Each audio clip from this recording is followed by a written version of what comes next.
Hello friends, मैं मोनिका, आपकी gardener दोस्त। आज आपसे कुछ ऐसे प्लांट्स की केयर की बेसिक्स की बात करूँगी। ऐसे कि कहाँ से हमें, जैसे अगर आप नए हैं तो उनकी केयर कहाँ से स्टार्ट करनी है, कैसे उनकी केयर रूटीन से करनी है, उसका केयर रूटीन क्या होना चाहिए और क्या चीज़ें हमें ध्यान रखनी है कि हमारा जो प्लान्स हैं वो हमें इजी लगें केयर करने पे, उसकी बात करेंगे। सबसे पहले तो देखिए, आप लोग देख लेते हैं केयर में कि सॉइल उसकी वेल ड्रेन्ड बनानी है, कैसे बनानी है। वो तो उसमें अगर हम वेल ड्रेन्ड सॉइल बना के और पौधे को लगा लेते हैं, ये तो पॉइंट है, ये आपको केयर टिप्स में दिख जाता है। जो हम दूसरी चीज़ आती है कि हम ये टेंशन करते हैं कि पानी कैसे दें, क्या करें। तो पानी पौधे को देने का बेसिक रूल क्या है कि आप उसकी सॉइल को टच करिए। अगर वो सूखी दिखती है, जैसे ये मॉइस्ट है, तो इसमें पानी नहीं देना है।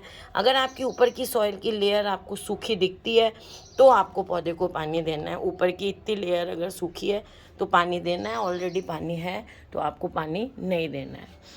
दूसरी चीज़ आपको ये है कि आपको अपने पौधे को अंडर वाटरिंग, तो पौधा बर्दाश्त कर लेता है और आपको बता देता है कि मेरे अंडर वाटरिंग हो रही है।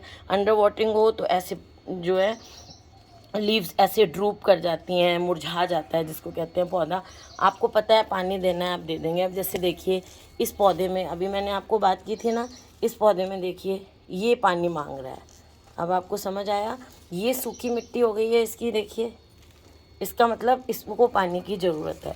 तो पौधों को ऐसा करना है, जिस पौधे को ज़रूरत है उसको पानी देना है, सबको एक साथ अननेसेसरी पानी नहीं देना है। और देखिए, अब जैसे इसमें अंडर वाटरिंग है, पानी नहीं है, तो इस पौधे को कोई नुकसान नहीं होगा। अभी तक ये सही है, मिट्टी मैंने चेक की सूखी है, अब मैं इसको पानी दे दूँगी।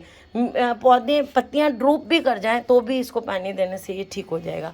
लेकिन अगर मैंने पौधे में ओवर वाटरिंग कर दी, अगर पौधे में मैंने ओवर वाटरिंग कर दी, तो फिर उसका कोई इलाज नहीं होता है। ओवर वाटरिंग से आपका पौधा बहुत जल्दी मर जाता है। तो ओवर वाटरिंग की बजाय आप अंडर वाटरिंग कर दें, वो सही है। अगर बाई चांस आपने ओवर वाटरिंग कर दी है, सिंपल टिप्स हैं ये, बस इनको फॉलो करेंगे, कुछ भी नहीं। अगर आपके ओवर वाटरिंग हो गई, ओवर वाटरिंग कैसे पता चलती है? बहुत गीली गीली सॉइल हो गई आपकी, है ना, पत्ते पीले पड़ने लग गए, एकदम ऐसे दलदल जैसी, दलदल क्या, सौगी सी, जिसकी ऐसे लड्डू बनने लग जाए, ऐसी हो गई है, और उसमें पानी बहुत ज़्यादा है, पौधा पीले पड़ने लग गया है, तो फटाफट आपको पहला काम ये करना है कि अपने पौधे को निकालना है उस ओवर वाटर्ड सॉइल से और नई सूखी मिट्टी में अपने पौधे को लगा दें। सबसे पहला काम इसमें आपको ये करना है जब ओवर वाटरिंग हो जाए। अगली चीज़ क्या है, जब हम स्पेशली इंडोर या बालकनी वगैरह में पौधे लगाते हैं, शौकिया हैं हम पौधे के, खूब सारे वीडियो देखते हैं। आजकल मैंने देखा है ऐसी वीडियोस बहुत आती हैं, 2 रुपए की खाद डालिए। अभी मैं एक वीडियो देख रही थी, ये फंजीसाइड 1 दिन में फंगस को और कीड़ों को मार देगा। कोई भी फंजीसाइड ऐसा नहीं है जो 100% ऑर्गेनिक, स्पेशली कि 1 दिन में आपके पौधे को जो है वो बिल्कुल हेल्दी और ऐसा कर दें। कोई भी ऐसा मिरेकल वाला ऑर्गेनिक नहीं है। किसी भी चीज़ को इलाज करने में कोई हफ्ता लगता है, 10 दिन लगते हैं, तो ये बात मेरे को एक तो अजीब लगती है। तो दूसरा है, ये वाली खाद डालिए ऐसा होगा, ये वाली खाद डालिए ऐसा होगा। तो ये चीज़ें जो है ना, इनके लालच में आके आप अपने पौधे को हर तरह की ये भी खाद दे दी, ये भी खाद दे दी, तो उससे क्या होगा कि ओवर फर्टिलाइजेशन हो जाएगा आपके पौधे में। ज़्यादा फर्टिलाइज़र देने से आपका पौधा मरने लग जाएगा। और अनशंट, मान लो आपके पौधे को फॉस्फोरस नहीं चाहिए, आप उसमें फॉस्फोरस दिए जा रहे हैं। आपको पोटेशियम किसी ने बता दिया कि केले के छिलकों का दे, आप अननेसेसरी पोटेशियम दे रहे हैं। अगर आपके पौधे को ज़रूरत नहीं है, आपका पौधा नाइट्रोजन मांग रहा है, आप किसी का, आपने देख लिया सरसों खली देनी है तो आप सरसों खली दिए जा रहे हैं। तो आप फर्टिलाइज़र अननेसेसरी अपने पौधों को मत दें। बस आप ये देख लें कि मुझे महीने में एक बार लिक्विड खाद देनी है, और बस उसमें सिंपल सा करना है आपको। अगर फोलिएज प्लांट है तो बस थोड़ा सा गोबर खाद है या वर्मी कंपोस्ट को घोल के उसका पानी दे दो, या NPK 19-19-19। अननेसेसरी ये आजकल ये जो है ना, और उनको व्यूज़ भी बड़े मिलते हैं ऐसे, मैं तो कहूँगी गलत ही बताते हैं, ये दे दें वो दे दें। अननेसेसरी कुछ भी नहीं होता है। पौधों में साल में 1 बार या 2 बार अच्छी सी स्लो रिलीज फर्टिलाइज़र, गोबर की खाद और वर्मी कंपोस्ट दे दें, और बीच में लिक्विड, बस। और कोई ज़्यादा रूल नहीं होता। हाँ, कोई प्लांट्स जिनको अलग से कुछ ऐसा चाहिए होता है, वो बहुत कम है। फ्लावरिंग प्लांट्स को थोड़ा सा चाहिए होता है, तो वो हम बता भी देते हैं आपको कि ये देना है। तो बहुत ज़्यादा ये इस चीज़ से खाद उस चीज़ चक्कर में पड़ के आप अपने पौधों को ओवर फर्टिलाइजिंग कर देते हैं। उससे भी प्लांट हेल्दी होने की बजाय कभी कभी थोड़े टाइम तो आपको हेल्दी लगेगा, और उसके बाद फिर एक क्या है कि आपको ऐसे लगने लग जाता है कि गार्डनिंग कॉम्प्लिकेटेड चीज़ है।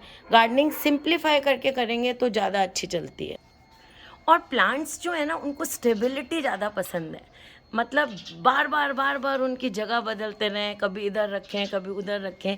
एक बार आप देख लें कि आपके पौधे को ये वाला जगह, ये एटमॉस्फेयर, यहाँ का क्लाइमेट, जो मतलब एटमॉस्फेयर ही कहेंगे, वो ज़्यादा अच्छा लग रहा है, तो आप अपने पौधे को बस वहाँ रखें। बार बार रोज़ रोज़, हाँ ठीक है, आपको 2 महीने में 4 महीने में एक बार कोई जगह बदलनी है, वो भी देख के जो आपने क्लाइमेट रखा हुआ है, मतलब जो एटमॉस्फेयर जिसमें वो पड़ा है, उससे मिलते जुलते एटमॉस्फेयर में ही रखेंगे तो आपका पौधा जो है वो ज़्यादा अच्छा रहेगा। बार बार पौधे की जगह नहीं बदलें। और जो टेम्परेचर का फ्लक्चुएशन होता है ना, कभी आपने धूप में रख दिया, कभी छाया में रख दिया, ये टेम्परेचर फ्लक्चुएशन जो है ना, ये पौधे को बहुत नुकसान देता है। बार बार कभी ज़्यादा टेम्परेचर, कभी कम टेम्परेचर, कभी ठंडी हवा, कभी गर्म हवा लग रही है, उससे पौधा जो है उसकी ग्रोथ रुक जाती है। तो ये ना करें, पौधे को एक जगह रखें, उसको उस देखें, नॉलेज लें कैसा चाहिए, वो वैसे मिलती जुलती जगह में रखें और उसको वहीं पड़ा रहने दें। और एक इम्पॉर्टेंट चीज़ कि जो आप पौधा लाते हैं उसको जैसा एटमॉस्फेयर चाहिए वैसा एटमॉस्फेयर रेप्लिकेट करने की कोशिश करें, क्रिएट करने की, उसकी नकल वैसा बनाने की कोशिश करें। जैसे कोई पौधा है, उसको ह्यूमिडिटी पसंद है, तो ह्यूमिडिटी ट्रे बना लें, उसको स्प्रे करें दिन में 2-3 बार पानी के लिए। मतलब उसको वैसा टेम्परेचर, वैसा क्लाइमेट क्रिएट करने की कोशिश करें। जैसे आपके पास अडेनियम है तो उसको शैलो पॉट में लगाएं, सैंड में लगाएं, क्योंकि वो ड्राई एरिया का, डेजर्ट का प्लांट है ना, तो उसको वैसा क्रिएट, गर्मी ज़्यादा दें, पानी कम दें, वहाँ की सैंडी सॉइल जैसी होती है। तो आपके जो पौधा है जो आपने लगाया है वो रेप्लिकेट करने की कोशिश करें उसके जो नेचुरल क्लाइमेट जहाँ से वो आया है। अभी मैंने कुछ दिन पहले एक वीडियो भी बनाया था कि इनकम्प्लीट वाटरिंग के नुकसान। तो नेक्स्ट पॉइंट मैं यही बात करूँगी कि अपने पौधों को कंप्लीट वाटरिंग करें, अच्छी तरह पानी दें। जैसे जब मैं इस गमले को स्पेशली बात करूं, मतलब समझाने के लिए, जैसे मैं इस गमले को पानी दे रही हूं, तो इस गमले में मुझे पानी ऐसा देना है कि वो यहाँ तक आए, यहाँ तक आए, नीचे तक आए। भले ही नीचे से बहुत ज़्यादा, नीचे से थोड़ा सा इतना सा पानी निकलता दिखे, तब तक अच्छी तरह से वाटरिंग कर रहे हैं इस प्लांट को। पूरा पानी, क्योंकि इसकी जड़ें यहाँ तक हैं, तो जब तक यहाँ तक पानी नहीं मिलेगा, आप अधूरी वाटरिंग करेंगे। इतना सा पानी डाल दिया आपने, नीचे सूखा रह गया, तो यहाँ उसका, उस पर मैंने वीडियो बनाई है, वो बहुत ख़तरनाक है। तो जब भी अपने पौधों को वाटरिंग करें तो कंप्लीट वाटरिंग करें। कोशिश करें कि अपने जो पॉट्स हैं उनके नीचे ऐसी ये बॉटम ट्रे ज़रूर रखें। ये बॉटम ट्रे से एक तो फर्श गंदा नहीं होता इंडोर प्लांट्स जब आप लगाते हैं, और दूसरा क्या है कि इसमें वाटरिंग, जैसे आपने कहा कंप्लीट वाटरिंग करें, तो आपने जैसे कंप्लीट वाटरिंग करी यहाँ तक।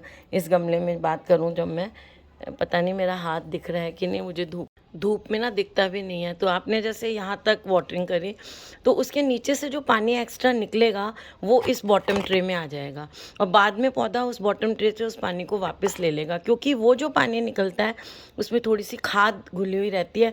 बार बार वो पानी ऐसे निकल के आपके पौधे की जो गमले की खाद जो है वो वेस्ट चली जाती है।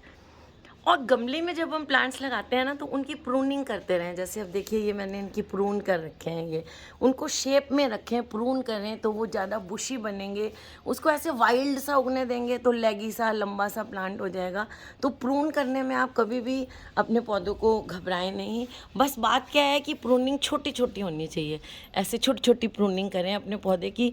ऐसा नहीं है कि आप गमले में लगे हुए पौधे को बिल्कुल गंजा नहीं करना है।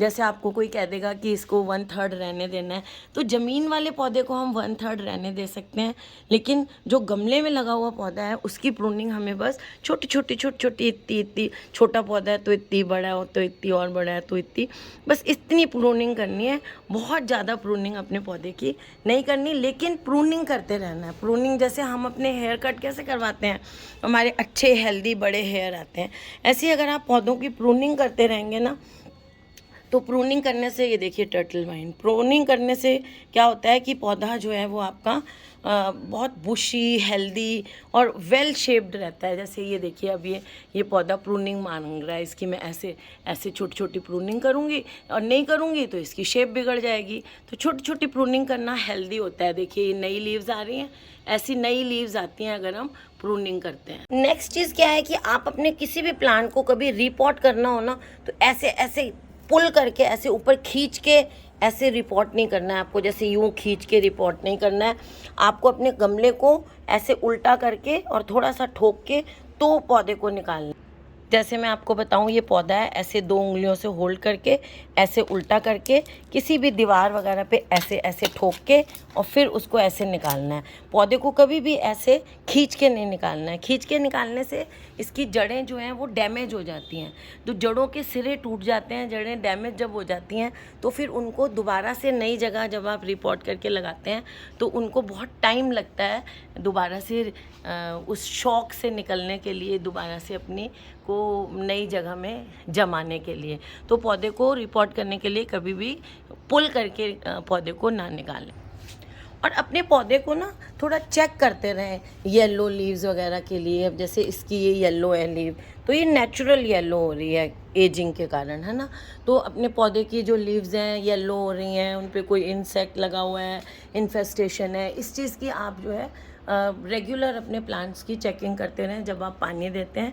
और जैसे ही कोई आपको लगे कि प्लांट में कुछ गड़बड़ है तो आप उसमें नीम ऑयल का स्प्रे करें। और अपने पौधों की ना डस्टिंग करते रहें, जैसे हम नहला देते हैं पौधों को। और इंडोर प्लांट्स हैं तो गीले कपड़े से, जैसे ये बड़ी पत्तियां हैं, गीले कपड़े से इनको ऐसे, देखिए अब मैं जहाँ से देखिए साफ़ कर रही हूँ कितनी साफ़ हो रही हैं, ये शाइन आ रही है कितनी। इससे क्या है, इनके स्टोमेटा खुलते हैं, इनमें छोटे छोटे पोर होते हैं, लोअर साइड में ज़्यादा होते हैं, अपर साइड में कम होते हैं। वो स्टोमेटा जब खुलते हैं तो उसके थ्रू ही ये कार्बन डाइऑक्साइड लेती हैं, है ना, और ऑक्सीजन रिलीज़ करते हैं। और जो हम पानी में मिला के फर्टिलाइज़र देते हैं वो भी पत्तियों के थ्रू पौधा लेता है।